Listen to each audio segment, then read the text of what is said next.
Sumagot na si Vice President Sara Duterte kaugnay sa sitwasyon ng binuong unit team ni na Pangulong Bongbong Marcos noong 2022 elections.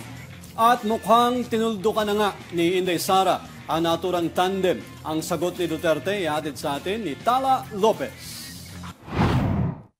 We are not candidates anymore. Tugon ito ni Vice President Sara Duterte nang tanungin siya hinggil sa alyansang binansagang unit team.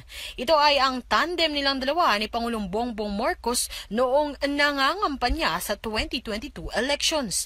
Ayon kay VP Sara, nagpapasalamat na lamang siya sa mga sumuporta sa alyansa mula noon hanggang ngayon.